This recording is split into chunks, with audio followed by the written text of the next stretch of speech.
स्वागत है आप सभी साथियों का आपके अपने YouTube चैनल शिक्षांचल में।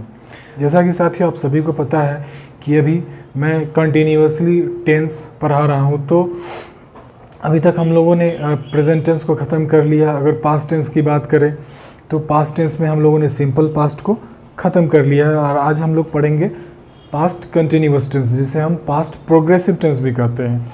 तो बिना देर किए हुए आते हैं टॉपिक पे। पास्ट कंटिन्यूअस टेंस यानी इसे हम दूसरे शब्दों में पास्ट प्रोग्रेसिव टेंस भी कहते हैं, कंफ्यूजन नहीं होना है। पास्ट कंटिन्यूअस टेंस या पास्ट प्रोग्रेसिव टेंस दोनों बात एक ही है। कॉन्सेप्ट के लिए दोस्तों मैंने यहाँ पर लिखा the past processing action at a definite time. यानी अभी तक आप लोगों को बताया गया हुआ कि रहा था, रहे थे, रहा था, रहे थे, रहेगा तो आप ना क्या कीजिएगा कि वॉज वेयर लगा के आईएनजी लगा देंगे। नहीं, बिल्कुल नहीं। इसमें टाइम मेंशन करना ज़रूरी होता है, और ये कभी भी अकेला सेंटेंस यूज़ नहीं होगा, कभी भी अकेले नहीं आएगा ये। तो कैसे आएगा समझेंगे।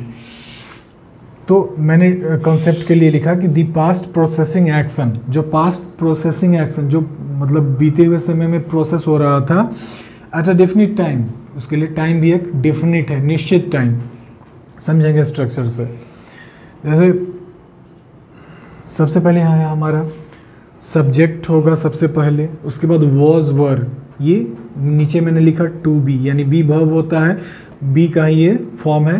प्रेजेंट टेंस में बात करेंगे तो is am are, past tense में बात करेंगे तो वॉज वर। तो ये पास्ट टेंस पढ़ रहे हैं तो वॉज वर लगाएंगे। उसके बाद वर्ब का फोर्थ फॉर्म आईएनजी जिसमें लगा होता है, इसको हम प्रेजेंट पार्टिसिपल भी कहते हैं। उसके बाद आपके एक्स्ट्रा वर्ड्स आते हैं। तो मैंने बोला कि ये सेंटेंसेस अकेले नहीं आते, साथ में आते हैं।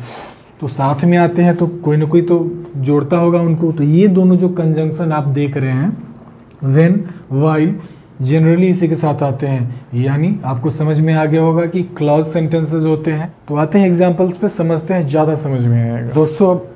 दोस्तों मैंने क्यों बताया कि पास्ट कंटिन्यूअस टेंस का वाक्य जो होता है वो सिंपली यूज नहीं करते हैं हम लोग, सीधे सीधे नहीं आ सकता है, अकेले नहीं आ सकता। तो आइए इसको जानते हैं एग्जाम्पल पे, तो ज़्यादा क्लियर होगा। शी वॉज स्पीकिंग, ध्यान दीजिएगा। अब तक तो ऐसा ही सेंटेंस आप बनाते आए हैं कि हाँ ये पास्ट कंटिन्यूअस टेंस है, ऐसे ही बना लो। जी नहीं, ये शी वॉज स्पीकिंग, इससे कोई अर्थ, कंप्लीट अर्थ स्पष्ट नहीं हो पा रहा है। मतलब वो इसका हिंदी अर्थ निकालते हैं साथियों, तो होता है कि वह बोल रही थी। क्या बोल रही थी, कौन सा लैंग्वेज बोल रही थी, क्यों बोल रही थी, कब बोल रही थी, कहाँ बोल रही थी, कुछ स्पष्ट नहीं हो रहा है। यानी आपका ये बिल्कुल गलत कॉन्सेप्ट है। होगा यूज कैसे, तो देखते हैं हमारा पहला example. He was playing when Ankit came, यानी साथियों इसका जब हिंदी अर्थ निकालते हैं, he was playing when Ankit came, यानी जब अंकित आया तो वह खेल रहा था।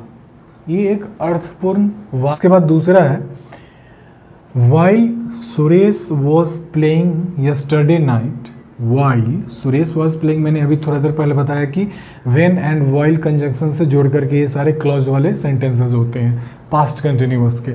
तो while Suresh was playing yesterday night, his father scolded him। स्वाभाविक सी बात है भाई, कोई भी बेटा अगर रात को खेलेगा, पढ़ेगा नहीं तो उसके बाबूजी उसको डांटेंगे। जब सुरेश कल रात को, मतलब कल यानी बीते हुए रात को खेल रहा था, तो उसके पिताजी ने उसे डांटा।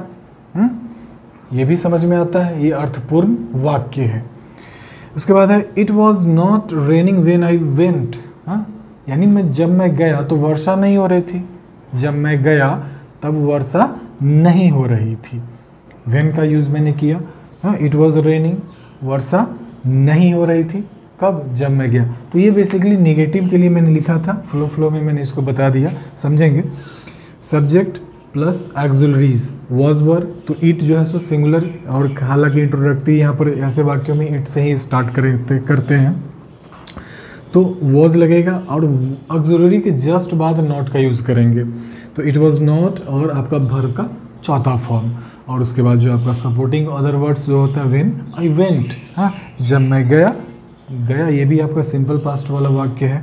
और हाँ, ध्यान रहे कि दोनों आपका जो है पार्ट है सेंटेंस का, वो सेम स्ट्रक्चर पे नहीं होना चाहिए, नहीं तो आपका वाक्य गलत हो जाएगा। ध्यान दीजिएगा शुरू से। अंकित केम, ये सिंपल पास्ट टेंस है।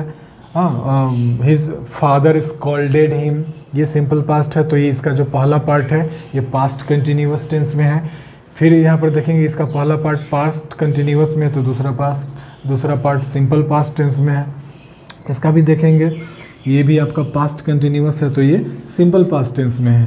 और फिर थर्ड वाले यानी इंट्रोगेटिव सेंटेंस को देखेंगे, what were you doing when the chief minister केम। इसका साथियों अगर इसका हिंदी अर्थ निकाले तो प्रतीत होता है यही कि कोई किसी से पूछ रहा है कि तुम क्या कर रहे थे जब मुख्यमंत्री आए थे, यानी जब मुख्यमंत्री आए थे तो तुम क्या कर रहे थे। समझ में आता है, एक अर्थपूर्ण वाक्य है ये। तो ध्यान देंगे इंट्रोगेटिव के लिए कि अगर WH वर्ड है तो सबसे पहले, उसके बाद वॉज वर, ऑक्सिलरीज, उसके बाद आपका सब्जेक्ट आता है, उसके बाद आपका V4 आता है, उसके बाद जो अदर वर्ड्स होते हैं वो लगा देना। और यहाँ पर मैंने लिखा एडवर्ब्स, जैसा कि सारे वीडियो में बताता हूँ सारे टेंस में, yesterday, last night, last week हो सकता है, लास्ट ईयर हो सकता है, इस तरह के एडवर्ब्स आपको सेंटेंसेज में मिल सकते हैं। तो आशा है साथियों कि आज पास्ट कंटिन्यूअस टेंस का कॉन्सेप्ट आप लोगों को अच्छी तरह से समझ में आ गया होगा। और हाँ, वीडियो को लाइक करना ना भूलें, शेयर करना ना भूलें, और अगर नए हैं तो सब्सक्राइब करना भी ना भूलें। तो मिलते हैं अगले वीडियो में, तब तक के लिए सभी को बहुत बहुत धन्यवाद।